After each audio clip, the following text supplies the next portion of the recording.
श्रीपादराजम शरणम प्रपद्ये. अध्याय 15. बंगारप्पा सुंदरराम शर्मा वृत्तांत. मी शंकर भट्ट श्री दत्तानंद स्वामीचा निरोप घेऊन पुढील प्रवासाला निघालो. रस्त्यात तहान लागल्यामुळे जवळच्याच एका विहिरीजवळ गेलो. पाणी काढण्यासाठी तिथे एक बादलीही ठेवली होती. पाणी किती खोल आहे ते पाहण्यासाठी विहिरी डोकावून बघितले तर मला एक फार विचित्र दृश्य दिसले. विहिरीच्या आतल्या बाजूस असलेल्या झाडाच्या फांदीला धरून एक व्यक्ती वर खाली कोलांट्या उड्या घेत होता. त्या अपरिचित व्यक्तीने माझ्याकडे प्रेमाने पाहून संबोधित केले, अरे शंकर भट्टा. मला आश्चर्य वाटले की माझे नाव याला कसे कळले. उत्सुकतेने मी त्याला विचारले की त्याला माझे नाव कसे कळले. त्या अपरिचित गृहस्थानं सांगितलं, नुसते नावच नाही तर तू श्रीपाद प्रभूंच्या दर्शनासाठी कुरगड्डीला जात आहेस हे सुद्धा मी जाणतो. तुला भेटण्यासाठीच मी तुझी वाट पाहत आहे. त्याला विहिरीतून बाहेर कसे काढावे हा विचार माझ्या मनात होता. माझ्या हातातली दोरी मजबूत नव्हती.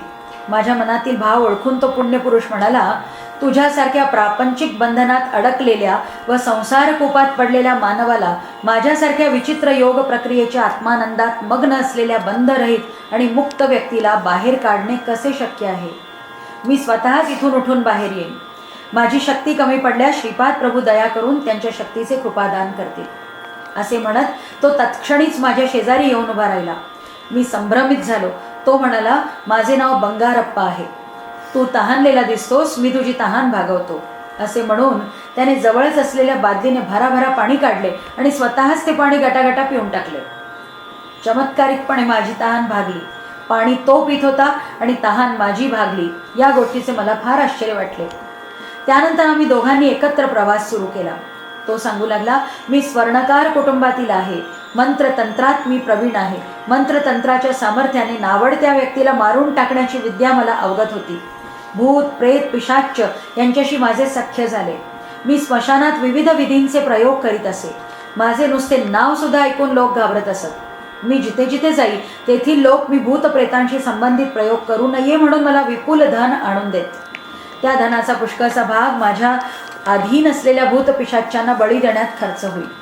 योग्य वेळी बळी न मिळाल्यास ती पिशाच्चे मला खूप त्रास देत. माझ्या चेहऱ्यावरचा नैसर्गिक प्रसन्न भाव लोप पाहून विकृती आणि क्रूरपणा दाखवणारी प्रेतकळा माझ्या चेहऱ्यावर दिसू लागली होती. कुठल्या तरी पूर्वपुण्याईमुळे एकदा मी असेच संचार करीत पीठिकापुरमला पोचलो. श्री दत्तप्रभू अवतरलेल्या या पवित्र नगरीत क्षुद्र कुतंत्र परस्पर कलह इत्यादी गोष्टींची कमतरता नव्हती. श्री बापन्नाचार्युलू व श्रीपादांविषयी मी अनेक चित्रविचित्र गोष्टी ऐकल्या होत्या. सर्वात प्रथम तर मला बापन्नार्यांना मारण्याची इच्छा होती. मी एका जलाशयाजवळ जाऊन ओंजळी भरभरून न थांबता पाणी पित होतो. मनुष्यांना जीवे मारण्यासाठी मला अनेक विद्यांचे ज्ञान होते. त्यातीलच एका प्रयोगानुसार ज्या व्यक्तीला मारावयाचे आहे तिचे ध्यान करून पाणी प्यायल्याने ते पाणी त्या व्यक्तीच्या पोटात पोचते. खूप पाणी पिऊन पोट फुटून ती व्यक्ती मरते. परंतु श्रीपाद प्रभूंची लीला तर अतर्क्य आहे. मी पाणी पित असताना श्रीपाद प्रभू बापन्नार्यांसोबतच होते. श्रीपाद प्रभू अत्यंत प्रेमाने बापन्नार्युलूंच्या पोटावरून हात फिरवित होते. मी खूप पाणी पित होतो तरी ते श्रीपादांच्या सामर्थ्याने बाष्पीभूत होत होते. मी पाणी पिऊन पिऊन थकलो, परंतु बापन्नार्युलूंवर त्याचा काही अनिष्ट परिणाम न होता ते पूर्वीसारखेच होते. माझी काळी जादू आज निष्फळ का ठरली याची मला काळजी वाटू लागली. त्याचे कारण मला कळत नव्हते. श्रीपाद प्रभूंची क्षुद्रोपासकांस शिक्षा. मला एक सर्पमंत्र येत होता. त्या मंत्राच्या प्रभावाने आपण इच्छिलेल्या व्यक्तीच्या घरी जाऊन सर्प त्याला दंश करीत. मी बापन्नार्यांचे ध्यान करून त्या सर्पमंत्राचा उच्चार केला. अनेक सर्प बापन्नार्युलूंच्या घरी गेले आणि त्यांच्या घरी असलेल्या वेलींना आधार म्हणून असलेल्या ताटीवर पडवळांप्रमाणे लोंबकळू लागले. काही वेळाने जिथून आले तिथेच निघून गेले. बापन्नार्यांना मारण्यासाठी केलेला माझा दुसरा प्रयत्नही निष्फळ झाला. माझ्या अधीन असलेल्या भूत प्रेतांनी तर मला स्पष्ट सांगितले की ते बापन्नार्यांच्या घराच्या जवळपासही जाऊ शकत नाही. मला कळले की हा श्रीपाद प्रभूंच्या लीलेचा चमत्कार आहे. पण इतके होऊनही माझी राक्षसी प्रवृत्ती काही कमी झाली नाही. मी स्मशानात जाऊन श्रीपादांची कणकेची बाहुली करून त्यात 32 ठिकाणी 32 सुया टोचल्या. या मारण प्रक्रियेने श्रीपादांच्या शरीरात 32 ठिकाणी रोगजंतूंचा प्रवेश व्हावा एवढेच नव्हे, त्या टोचलेल्या सुया द्रवरूप होऊन त्यांच्या शरीरात विष पसरून त्यांचा अंत व्हावा असा दुष्ट विचार माझ्या मनात होता. परंतु माझा हा प्रयत्न देखील फसला. आश्चर्य म्हणजे एक दिवस अचानक रात्रीचे वेळी मला माझ्या शरीरात पाणी भरत असल्याचे जाणवले. त्यामुळे मला प्राणांतिक वेदना होऊ लागल्या. बापन नारिवलूंच्या घरी सोडलेले सगळे सर्प पिठिकापुरात असलेल्या माझ्या तात्पुरत्या घरात येऊन मलाच दंश करू लागले. श्रीपादांच्या पिठाच्या बाहुलीला ज्या ज्या ठिकाणी मी सुया टोचल्या होत्या त्या त्या ठिकाणी माझ्या शरीरातच असह्य वेदना होऊ लागल्या. अशा प्रकारे माझ्या पापकृत्यांचा परिणाम म्हणून मी स्वतःच वेदना अनुभवू लागलो. मला वाटले यापेक्षा मरण बरे, पण मला मरण आले नाही. खरे तर नरक यातनांचा अनुभव मृत्यू नंतर येतो, पण त्या रात्री जिवंतपणीच मी त्या अनुभवल्या. अशा अनंत यातना सहन केलेला मनुष्य शेवटी परमेश्वराला शरण जातो. मी देखील श्रीपाद शिवल्लभांना शरण जायचे ठरविले. अगदी मनपूर्वक त्यांची प्रार्थना केली. माझ्या अंतर्दृष्टीला श्रीपाद प्रभूंचे दर्शन घडले. प्रभू म्हणाले, बंगारप्पा, तू केलेल्या महापापामुळे अनेक वर्षे इहलोकात दुःख भोगल्यानंतर नरकात सुद्धा तुला दुःख भोगावे लागले असते, परंतु मी तुझ्यावर कृपा करून या एका रात्रीत झालेल्या यातनातून तुझ्या कर्मांचा नाश करीत आहे, तुझ्या सर्व क्षुद्र विद्यांचाही नाश करीत आहे. तरी पण कुणी तहानेने व्याकुळ झालेला मानव तुझ्या अंतर्दृष्टीस दिसल्यास तू पाणी प्यायल्याने तुला त्याची तहान भागवता येईल. ओलांट्या खात झुलणे ही एक योग प्रक्रिया आहे, त्याचा अभ्यास करून तुला आनंद मिळेल. माझ्या मातापित्यांच्या घरी किंवा बापनाचार्युंच्या घरात पाय ठेवण्यासही अनेक जन्मांचे पुण्य असावे लागते. तुला या जन्मात तरी ते भाग्य लाभणे शक्य नाही. भाग्य ही काही अचानक येणारी गोष्ट नाही आणि दुर्दैव ही अविवेकाने दिलेली गोष्ट नाही. जेव्हा पूर्वजन्मातील पुण्यकर्मे फळास येतात तेव्हा त्याला सद्भाग्य असे म्हणतात. जेव्हा वाईट कृत्ये फलद्रूप होतात तेव्हा त्यांना दुर्दैव असे म्हणतात. जीवन देणारा तो परमेश्वर आहे, म्हणून प्राण घेण्याचा अधिकारही त्याचाच आहे. माता पिता जन्मदाते असल्यामुळे परमपूज्य असतात. वृद्धापकाळात त्यांचा अनादर करणाऱ्यांवर माझा कृपा कटाक्ष नसतो. तुझ्या क्षुद्र विद्येमुळे कितीतरी निष्पाप लोकांना अकाली मरण आले. त्या पापाचे फळ तुला शंकर भट्ट नावाच्या कन्नड ब्राह्मणाची भेट होईपर्यंत भोगावे लागेल. तुझ्या सिद्धीने शंकर भट्ट याची तहान भागवल्यानंतर तुझे पाप समूळ नष्ट होईल. तो शंकर भट्ट माझे चरित्र लिहिणार आहे. श्रीपाद प्रभूंनी हे मला सांगितले होते. ही घटना घडली तेव्हा श्रीपादांचे वय 7-8 वर्षे होते. प्रिय शंकर भट्ट, त्या दिवसापासून मी तुझी वाट पाहत आहे. आज माझ्यासाठी अत्यंत शुभ दिवस आहे असे म्हणून बंगारप्पांनी आपले बोलणे थांबविले. ही घटना गोंधळात टाकणारी होती. मी काहीही न कळून बंगारप्पाला विचारले, तुम्ही पाणी प्यायल्याने दुसऱ्याची तहान कशी काय भागते? त्यातील मर्म काय? त्यावर बंगारप्पा म्हणाले, बेटा, अन्नमय कोशात राहणाऱ्या प्राणीमात्रांवर भौतिक प्रभाव असल्याने त्यांना भौतिक जगात अनुभव येतात. मनोमय कोशात राहणाऱ्या प्राणीमात्रांचा संबंध मनोमय कोशाशी असतो. विज्ञानमय कोशात राहणाऱ्या प्राणीमात्रांचे त्याच्याशी संबंध असलेल्या म्हणजेच विज्ञानमय कोशाशी अनुसंधान असते. अन्नमय कोशातील प्राणीमात्रांना आनंदाची अनुभूती घेता येते. एका योग प्रक्रियेने मी इतर जीवाच्या प्राणमय शक्तीशी अनुसंधान साधतो. त्याद्वारे आणि तादात्म्य भावनेने हे साध्य होते. रामायणकाली किष्किंधा नगरीचा वानर राजा वाली यास एका योग प्रक्रियेद्वारा त्याच्या पुढ्यात युद्धासाठी आलेल्या योद्ध्याच्या दुप्पट शक्ती प्राप्त होत असे. त्यामुळेच श्रीरामांनी झाडाच्या मागे लपून वालीचा वध केला होता. विश्वामित्र महर्षींनी राम आणि लक्ष्मण यांना बला आणि अतिबला नावाच्या 2 अत्यंत पवित्र मंत्रांचा उपदेश केला होता. त्या मंत्रातील स्पंदनांशी निगडित प्राणशक्ती सिद्ध केल्याने विश्वाच्या अंतर्भागातील वैश्विक शक्ती आपण आपल्यामध्ये आकर्षून घेऊ शकतो. शरीर शुद्ध नसल्यास ती शक्ती शरीरात प्रविष्ट होताना तीव्र वेदनांचा अनुभव होतो. एवढेच नव्हे तर शरीर शुद्ध नसल्यामुळे ती शक्ती धारण करता आली नाही तर त्या व्यक्तीचा मृत्यू देखील संभवतो. मानवी शरीराच्या शुद्धीक्रमाच्या 12 अवस्था असतात. श्री रामचंद्रांचा देह या क्रमातील 12व्या अवस्थेत होता. श्री दत्तात्रेयांचे अवतार श्रीपाद प्रभूंचा देह देखील 12व्या अवस्थेत असल्याने त्यांच्यातील अनंत शक्ती, अनंत ज्ञान, अनंत व्यापकत्व सहज सिद्ध आहे. तेव्हा मी विचारले, अहो, असे म्हणतात की गौतम ऋषींच्या शापामुळे अहिल्या दगडी शिळा झाली आणि प्रभू श्रीरामचंद्रांच्या चरणधुळीचा स्पर्श होताच ती शापमुक्त झाली. ती खरंच दगडाची शिळा झाली होती का? किंवा या घटनेत काही गर्भितार्थ आहे? बंगारप्पांनी याचे स्पष्टीकरण केले. ते म्हणाले, तू खूप छान प्रश्न केलास. इंद्राचा संबंध केवळ अहिल्याच्या छायारूपाशी होता. हे माहिती नसल्यामुळे अत्यंत क्षुब्ध झालेल्या गौतम ऋषींनी अहिल्याला दगडी शिळा होण्याचा शाप दिला. अहल्या गौतम ऋषींना म्हणाली, हे मूढ ऋषी, हे काय केले तुम्ही? त्याबरोबर गौतम ऋषी आपली बुद्धिमत्ता गमावून त्यांना वेड लागले. अनेक तीर्थस्थळांचे दर्शन घेत भगवान शिवाच्या कृपाशीर्वादाने ते स्वस्थ झाले. चैतन्य शक्तीच्या विकासात खडक ही प्राथमिक अवस्था आहे. त्यातील आत्मा अचेतन असतो. खडक हे अनेक प्रकारचे असतात. एखाद्या विशिष्ट खडकात काही सुधारणेची प्रक्रिया होत असते. सुधारणेच्या त्या अनुभूतीनंतर तो आत्मा दुसऱ्या प्रकारच्या खडकात प्रविष्ट होतो. त्या आधीच्या रिकाम्या झालेल्या खडकात आता दुसऱ्या आत्म्याचा प्रवेश होतो. कुठला आत्मा कोणत्या शिळेत खडकामध्ये किती वेळ होता याचे ज्ञान केवळ योगदृष्टी असलेल्या साधकांनाच होऊ शकते. एखाद्या शिळेत एक आत्मा असताना जर ती शिळा खंडित होऊन तिचे 2 तुकडे झाले तर त्या पहिल्या तुकड्यात पहिला आत्मा राहतो आणि दुसऱ्या तुकड्यात दुसऱ्या आत्म्याचा प्रवेश होतो आणि तोही काही अनुभव घेतो. कोणत्या प्रकारची अनुभूती ते घेतात यांचे त्या आत्म्यांना ज्ञान नसते, परंतु खडकाच्या स्थितीत असताना त्या आत्म्यांना त्यांना होणाऱ्या अमर्याद यातनांची अनुभूती असते. ते सजीव नसले तरीही वेदनांची अनुभूती त्यांनाही होते. जीवांना विविध योनींमध्ये होणाऱ्या यातनांचे विवरण. मी पुन्हा प्रश्न करीत बंगारप्पांना म्हटले, महाशय, दुःख किंवा आनंदाची अनुभूती फक्त सजीव सृष्टीतच असू शकते, तेव्हा अचेतन वस्तूला अमर्याद वेदनांची अनुभूती कशी काय होऊ शकते? बंगारप्पांनी यावर उत्तर दिले, जीवात्म्याचे अस्तित्व परमात्म्यात असताना त्याला दिव्य आनंदाचा अनुभव येतो.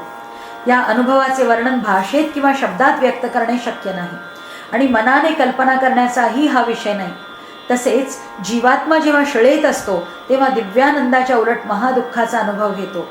हा आत्मा अनेक खडकांमध्ये भटकतो आणि अवर्णनीय, कल्पनातीत, अचेतन अशी मोठमोठी दुःखे अनुभवतो. अशा प्रकारे तो धातूंमध्ये प्रवेश करतो. वेगवेगळ्या प्रकारच्या धातूंमध्ये भ्रमण करीत तो सुप्तावस्थेतील चैतन्याची अनुभूती घेत जातो. समजा तुम्ही एखाद्या धातूवर त्याला अपायकारक असलेला विषारी पदार्थ ओतला तर त्या धातूतील सुप्तावस्थेत असलेल्या जीवशक्तीस यातना होतात आणि त्याचा परिणाम म्हणून त्या धातूचे दुसऱ्या कुठल्या तरी धातूत, वस्तूत स्थलांतर होते. स्वतःला धातू म्हणून सिद्ध केलेला आत्मा विकासाच्या प्रक्रियेत झाडांमध्ये प्रविष्ट होतो. निर्जीव पदार्थ असताना सुप्त असलेली जीवनशक्ती आता कार्यरत होऊन तिच्या ताठ उभे राहण्याची किंवा वाकण्याची उर्मी असू शकते. त्याला प्रगतीच्या वाटा आता मोकळ्या असतात. अशा पद्धतीने आत्मा विविध प्रकारच्या झाडांमध्ये प्रविष्ट होऊन निरनिराळे अनुभव प्राप्त करतो. अशा प्रकारे तो आत्मा 50% चैतन्य आणि 50% अचेतनता या स्थितीतून बाहेर पडून अळ्या आणि लहान किडे म्हणून उत्क्रांत होतो. त्या स्थितीत तो गतिशील होतो. अशा प्रकारे तो वेगवेगळ्या प्रकारच्या अळ्या, किडे यांच्या रूपात अनेक शुद्धीकरणाच्या क्रिया अनुभवित मत्स्याचा आकार घेतो आणि त्यानंतर पक्ष्यांचा, विविध प्रकारच्या पक्ष्यांच्या स्वरूपात अनुभव प्राप्त झाल्यानंतर त्याचा चतुष्पाद प्राण्यांच्या रूपात जन्म होतो. तो पवित्र गाय म्हणून जन्म घेतो. जेव्हा गाय मातेप्रमाणे लोकांना दूध देते तेव्हा नकळतच ती भरपूर पुण्य मिळवते. अन्नधान्यांच्या उत्पादनात म्हैस म्हणूनही तो आत्मा सहाय्य करीत असतो.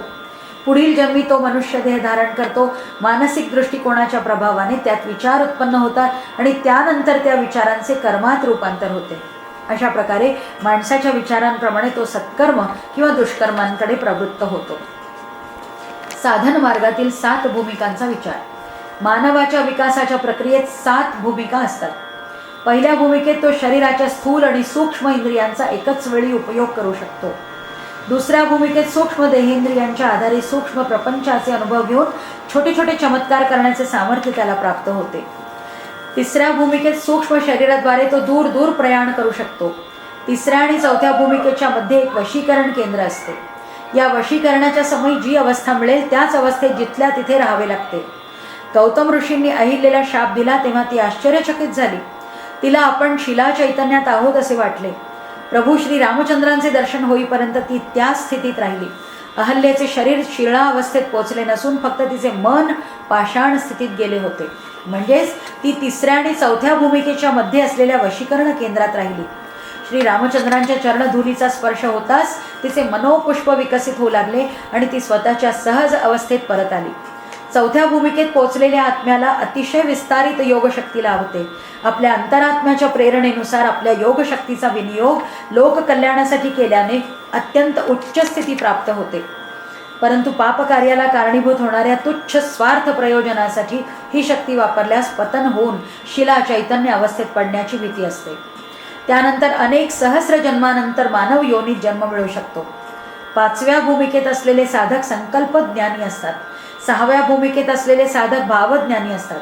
संकल्पज्ञानी साधक दैवी साक्षात्कारासाठी प्रयत्न करीत असतानाच आपली प्रापंचिक कार्य सुद्धा व्यवस्थितपणे पार पाडित असतात. भावज्ञानी साधकांना प्रपंचाचा ध्यास फारच कमी असतो. 7व्या भूमिकेत साधक परमात्म्याचे ज्ञान प्राप्त करून ज्ञानप्राप्तीच्या आनंदात निमग्न असतो. अवतारी पुरुष व साधकातील भेद. बंगारप्पांनी सांगितलेल्या गोष्टी ऐकल्यानंतर माझ्या मनात काही शंका उत्पन्न झाल्या.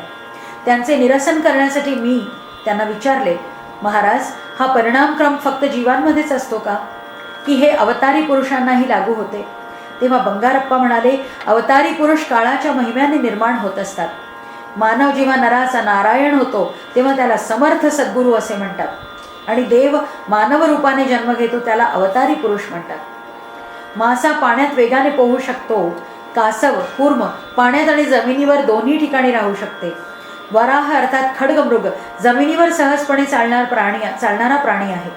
सिंह हा पशूंमधील सर्वात श्रेष्ठ प्राणी आहे. नरसिंह अवतारामध्ये भगवान विष्णूंनी सिंहाचे मुख आणि मनुष्याचे शरीर असेच रूप धारण केले होते. याचना प्रवृत्ती असणारा तमोगुण प्रधान अवतार म्हणजे वामन अवतार. रजोगुणयुक्त अवतार म्हणजे परशुराम अवतार. सत्वगुण प्रधान असलेला तो श्रीरामावतार आहे. त्रिगुणातीत निर्गुण तत्व प्रधान असलेला श्रीकृष्ण अवतार आहे. तर कर्मप्रधान असलेला बुद्धावतार आहे.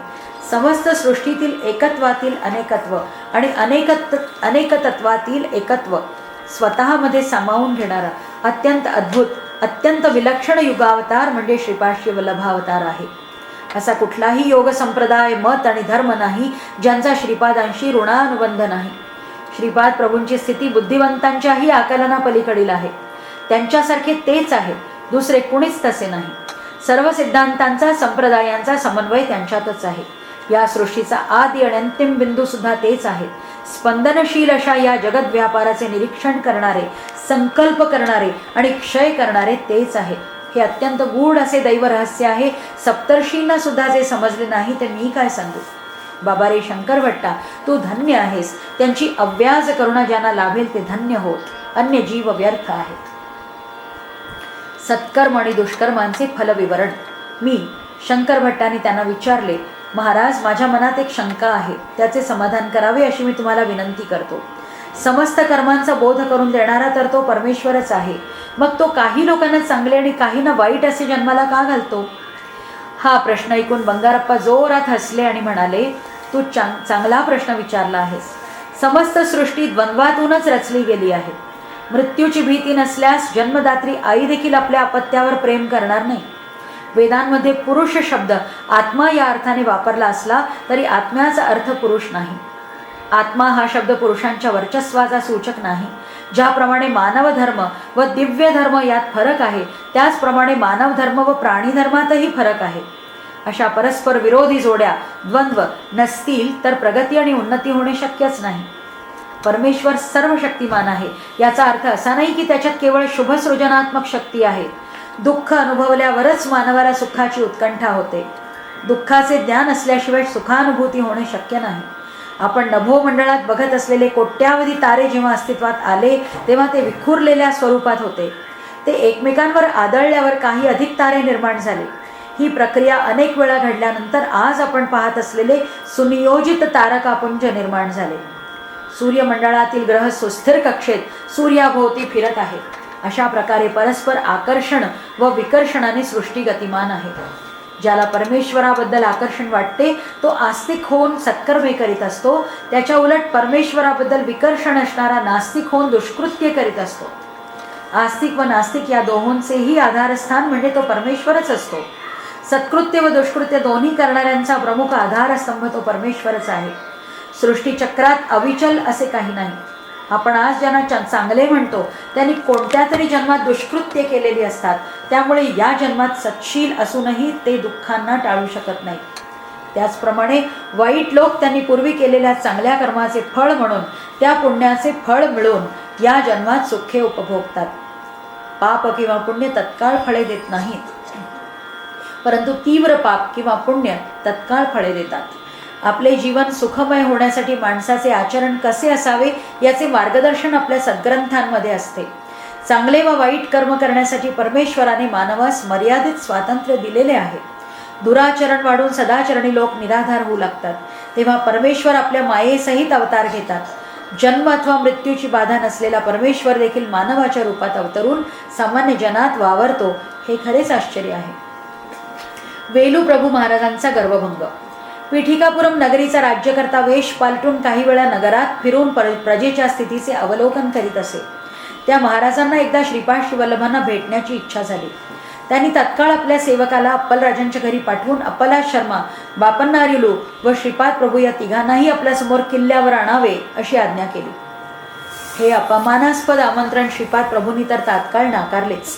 अप्पलराज शर्मा देखील किल्ल्यात पाऊल टाकण्याच्या विरोधातच होते।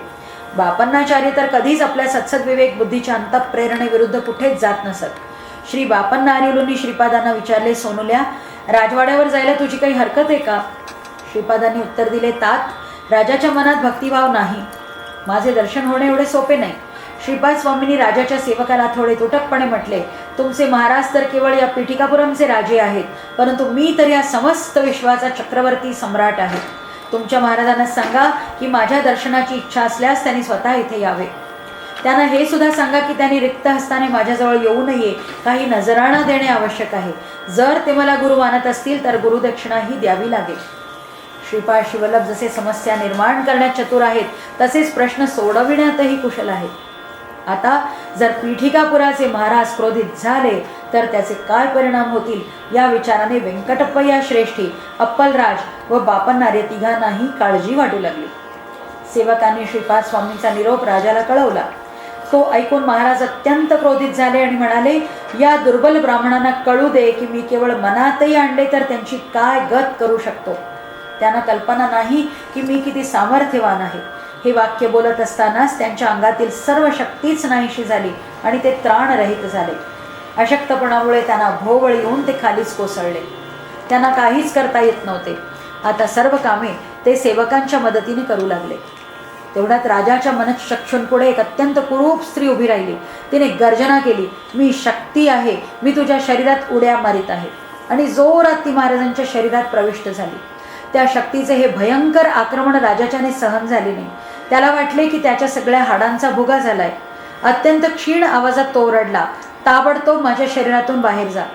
ती शक्ती बाहेर पडताना तर राजाला नारकीय यातना भोगत असल्याचा अनुभव आला। अशा प्रकारे ती शक्ती महाराजांच्या शरीरात प्रवेश करीत होती आणि पुन्हा शरीरातून बाहेर पडत होती।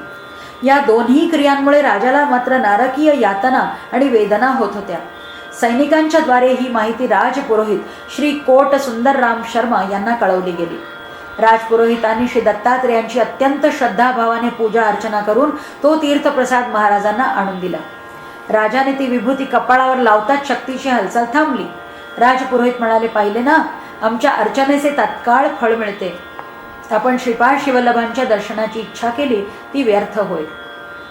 त्यांच्या घरी कालाग्निशमन दत्तमूर्ती आहे। त्या दत्तमूर्तीच्या पूजेने अप्पलराज शर्मांना काही लहानसहान सिद्धी प्राप्त झाल्या आहेत। बापन्नाचार्युलूंनाही मंत्रोच्चारामुळेच थोड्याफार सिद्धी मिळाल्या आहेत। व्यंकटप्पय्या शास्त्री हा तर वैश्य आहे। एखादी अस्सल वस्तू नकली आहे हे पटवून देऊन ती स्वस्तात विकत घेणे किंवा एखादी नकली वस्तू अस्सल असल्याचा विश्वास निर्माण करून ती वस्तू महागात विकणे त्याच्यासाठी अवघड नाही। कल्पनांचे मनोरे रचून श्रीपादांना अमर्याद शक्तीचे प्रतीक सांगून हे लोक त्यांचे भजन करीत आहेत। नरसिंहवर्मा हा उदार क्षत्रिय असूनही आपल्या मूर्खपणामुळे श्रीपाद दत्तावतार आहेत अशी स्तुती करीत आहेत। परंतु खरे पाहता आपल्याला चिंता करण्याचे काहीही कारण नाही। आमची पूजा पद्धती श्रेष्ठ आहे। मला तर कळतच नाही की आपल्या आज्ञेचे उल्लंघन करण्याचे धाडस त्यांनी केले तरी कसे। महाराज तर श्रीपादांना जुलूम जबरदस्तीने बळजबरीनेही इथे आणू शकतात। राजपुरोहित श्रीकोट सुंदर शर्मांची ही स्तुती वचने ऐकून महाराज क्षीण स्वरात म्हणाले, अरे त्याला बळजबरीने इथे आणून मला काय मिळणार आहे? त्यामुळे माझे नाव मात्र अवश्य बदनाम होईल। मला तर शंका आहे की श्रीपादांना काळ्या जादूच्या काही पद्धती अवगत आहेत। श्रीपादांनी शक्तीद्वारे माझ्यावर हल्ला केला, तसे नसते तर शक्तीने माझ्या शरीरात खाली वर असा प्रवास कसा केला असता। आता यातून बाहेर पडण्यासाठी तुम्ही काहीतरी उपाय सांगितला पाहिजे। तुम्ही तर आमच्या घराण्याचे राजपुरोहित आणि सदैव आमचे हितचिंतक आहात। राजपुरोहित म्हणाले, महाराज आपण ब्राह्मणांकडून दत्त पुराणाचे भक्तिपूर्वक पारायण करून घ्यावे। स्वयंभू दत्तात्रेयांची पूजा करून ब्राह्मणांसाठी भोजनाचे आयोजन करून त्यांना उदारपणे धनदान करावे। सर्व जातींच्या लोकांना अन्नदान करावे. असे केल्याने श्री दत्तप्रभू प्रसन्न होतील. असे केल्याने श्रीपादांचा पूर्ण पराभव करता येईल. दुष्टात्म्यांचा त्रास नष्ट होईल. राजपुरोहितांच्या सांगण्याप्रमाणे राजाने सर्व आवश्यक ती व्यवस्था केली. पीठिकापुरमच्या परिसरात अनेक जंगले होती. पीठिकापुरममध्ये चोरांचा खूप मोठा धोका होता. दत्तपुराणाच्या पारायणाची सुरुवात होताच चोऱ्यांचे प्रमाण वाढले. त्यांना आळा घालण्यास राजा असमर्थ ठरला. राजाला रात्री दिसणाऱ्या भयंकर स्वप्नांमध्ये आता आणखी वाढ झाली. रोगांपेक्षा उपचार भयंकर असावेत त्याप्रमाणे संकटे वाढू लागली. महाराजांना रात्री स्वप्नात त्यांचे पितर दिसू लागले. अत्यंत दयनीय अवस्थेमध्ये काकुळतेने अन्नाची याचना करणाऱ्या भिकाऱ्याप्रमाणे ते पितर स्वप्नात महाराजांना प्रश्न करीत होते. तू आम्हाला वार्षिक श्राद्धाचे भोजन का घालीत नाहीस? आम्ही या आत्मारूपी शरीरातच राहावे का? महाराजांनी उत्तर दिले की मी तर शास्त्राप्रमाणे श्राद्ध कर्म करीत आहे. त्यावर ते पितर राजाला म्हणाले, तू करीत आहेस ते बरोबर आहे, पण ते आमच्यापर्यंत पोचत नाही. ते ब्राह्मण मात्र श्राद्धाच्या नावावर धष्टपुष्ट होत आहे. जेव्हा ब्राह्मण शास्त्रसंमत विधींचे पालन करून मंत्रोच्चारपूर्वक विधी संपन्न करतो आणि ते संस्कार अत्यंत काटेकोरपणे परिश्रमपूर्वक पूर्ण करतो, तेव्हाच पितरांना सद्गती लाभते. अशा प्रकारे पितरांच्या आक्रोशाने, त्यांच्या ओरडण्याने राजाला अजिबात झोप लागली नाही. डोळे उघडे किंवा बंद असतानाही सतत डोळ्यांपुढे हेच दिसत असे. या त्रासात भर म्हणून राजाच्या उपवर सुंदर कन्येला भूतबाधा झाली. केस मोकळे सोडून ती बिकट हास्य करीत घरातील सर्व वस्तू ती बाहेर फेकू लागली. ती जेवायला बसली की तिला अन्नात किडे दिसत. अचानक तिच्या कपड्यांना आग लागे. एखाद्या अन्नदानाच्या सोहळ्यात गेल्यावर राजाला तिथे अत्यंत अशक्त व चेहऱ्यावर प्रेतकळा असलेली त्याच्या राज्यातील आजारी स्त्री पुरुष दिसत. राजाची अवस्था अत्यंत दयनीय झाली. इकडे सुंदरराम शर्मा राजपुरोहित यांच्या घरातील परिस्थिती सुद्धा यापेक्षा चांगली नव्हती. त्याच्याही घरी असेच हाल होते. त्यांच्या सौम्य सुशील असलेल्या पत्नीच्या स्वभावात अचानक बदल झाला. एकाएकी ती रागाने आपल्या पतीच्या डोक्यावर भांडी आपटू लागली. त्यांच्या मुलाने वडिलांना राजपुरोहितांना दोरखंडाने घरातील एका खांबाला बांधून ठेवले. त्यांची मुलगी त्यांच्यावर थुंकत होती आणि आपल्या चपलेनी त्यांना मारत होती. जेव्हा सुंदरराम शर्मा भुकेने व्याकुळ होऊन अन्नासाठी याचना करीत तेव्हा ते त्यांच्यापुढे गवताचा भारा ठेवीत आणि हे खाल्ले नाही तर लोखंडाची सळई तापून चटके देऊ असे वडिलांना धमकावीत. एवढे सर्व होऊनही राजपुरोहितांनी नेमलेल्या ब्राह्मणांनी दत्तपुराणाचे पारायण सुरूच ठेवले होते. दिवसाचे पारायण संपून भोजन केल्यानंतर घरी येताच पुरोहितांना भूते प्रेते संबंध घरामध्ये मुक्तपणे वावरत घरच्यांना घाबरवीत असल्याचे दृश्य दिसे. काही स्त्री पिशाच्यांनी बिकट हास्य करीत जाहीर केले, तुम्ही ज्यांचे पुरोहित आहात त्या राजाच्या पितरांनी स्त्रियांना माते समान न मानता त्यांचा अपहार केला. त्या स्त्रिया दुसऱ्या तिसऱ्या कोणी नसून आम्हीच आहोत. आम्हीच त्यांचे बळी ठरलो. आम्हाला आमच्या पतींबरोबर सुखाने जगू न देण्याचे अत्यंत घृणास्पद गुन्हे त्यांनी केले आहेत. आम्हाला राजघराण्याचा सूड घ्यायचा आहे. तुमच्या फक्त तर्पण केल्याने आम्हाला सद्गती मिळत नाही. तुम्हाला राजाकडून खूप धन मिळाले आहे. तुमच्याकडे वाम मार्गाने मिळवलेले धन आहे, म्हणून आम्ही तुझ्या कुटुंबियांना त्रास देऊ इच्छितो. आता तर पारायण करणारे सर्व ब्राह्मण राजपुरोहित सुंदरराम शर्मा हे सगळेच खूपच घाबरले. ते सर्व उद्वेगाने आणि उपहासाने म्हणत होते, आम्ही असे ऐकले होते की भक्तिभावाने दत्तपुराणाच्या पारायणाने शुभफळे प्राप्त होतात. पण काय ही विद्रूपता! या पुराणाच्या वाचनाने शंकरांना आनंद झाला होता आणि इथे तर त्यांनी आपल्या भूत प्रेत सैतान आदी गणांसह तांडव नृत्य करायला प्रारंभ केला. या पुराणाच्या पठणाने विष्णूंनाही हर्ष झाला होता, पण इथे तर ते आम्हाला उपाशी ठेवून इतर अन्नार्थी याचकांना पोटभर जेवण देऊन त्यांना आपला कृपाप्रसाद देत आहे. आनंदित झालेल्या ब्रह्माने निर्मिलेले लोक आपल्यासाठी विभत्स आणि अपमानकारक शब्दांचा उपयोग करून त्रास देत आहे. अरे रे, दत्तपुराणाच्या वाचनाने जर आपली अवस्था जिवंत प्रेतांसारखी होणार असेल, ब्रह्मा विष्णू व महेश्वर हे शब्दांनी आपला छळ करणार असतील, नैसर्गिक मृत्यू न येऊ देता आमचे रक्षण करीत असतील, भूते प्रेते व सैतानांना खुश करण्यासाठी तांडव नृत्याचे प्रदर्शन करीत असतील, तर अरे अरे हे देवा, अशा प्रकारच्या दत्तभक्तीची तर अनेक जन्मापर्यंत आम्हाला आवश्यकता नाही. मानव हा सृष्टीतील श्रमिक आहे. श्रीपाद प्रभू त्याला त्याचा मोबदला व त्याचे फळ देतात. हे सर्व घडल्यानंतर पीठिकापूरचे महाराजे, राजपुरोहित व अन्य सर्व ब्राह्मण श्रीपाद श्रीवल्लभ स्वामींना शरण गेले आणि त्यांची क्षमा याचना केली. श्रीपाद प्रभू म्हणाले, या सृष्टीमध्ये प्रत्येक जण हा श्रमिक आहे आणि मी मालक आहे. मी जेव्हा प्रसन्न होतो तेव्हा तुम्हाला तुमच्या सेवेचे जास्तीत जास्त फळ देतो, परंतु अप्रसन्न झालो तर आवश्यकतेपेक्षा जास्त असलेली रक्कम वजा करून उरलेली शिल्लक तुम्हाला देतो. कालाग्नी स्वरूपातील श्री दत्तरूप माझेच आहे. प्राणीमात्रांबद्दल माझ्या मनात अपार करुणा असल्यामुळेच मी श्रीपाद शिवल्लभांच्या रूपात अवतरलो आहे. माझ्या पायात खिळे ठोकून माझ्या मुखारविंदाला जर तुम्ही कर्पूर आरती ओवाळीत असाल तर तुम्हाला त्याचे फळ कसे मिळेल? माझे आईवडील कोण आहेत असे तुम्हाला वाटते? दत्त पुराणातील विष्णुदत्त आणि त्याची पत्नी या कलियुगात अप्पलराज शर्मा आणि सुमती महाराणी या नावाने माझे आईवडील म्हणून जन्माला आले आहेत. श्री बापन्नाचार्युलू एका युगात श्री विघ्नेश्वराचा पुत्र लाभ म्हणून, दुसऱ्या युगात लाभाद महर्षी म्हणून आणि आणखी एका युगात बृहतशिला नगरीत भास्कराचार्य म्हणून जन्माला आले. वैश्य कुळातील लोकांना त्यांच्या गोत्राबद्दल खूप आदर आहे. गणेश चतुर्थीच्या दिवशी माझा जन्म होणे हा दैवी योजनेचा एक भाग आहे.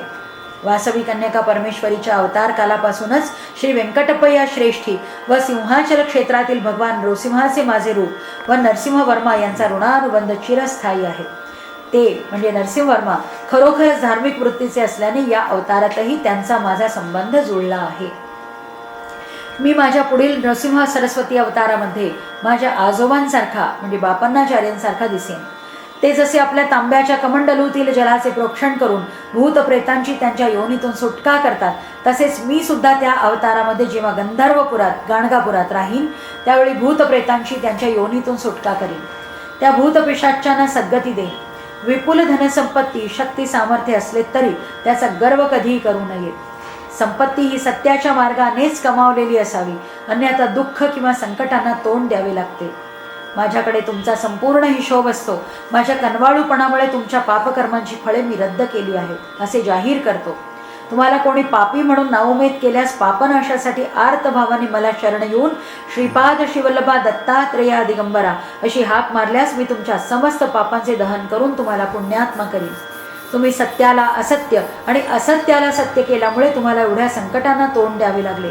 श्रीपाद शिवल्लभांची निंदा केल्यामुळे श्री दत्तपुराण या ग्रंथाचे पारायण केल्यावरही त्याचे फळ न मिळता नुसती संकटेच झेलावी लागली. श्री दत्तप्रभू स्वतः श्रीपाद शिवल्लभांच्या रूपात आले आहेत. हे त्रिवार सत्य आहे. श्रीपाद शिवल्लभांचा जय जयकार असो. अध्याय 15 समाप्त.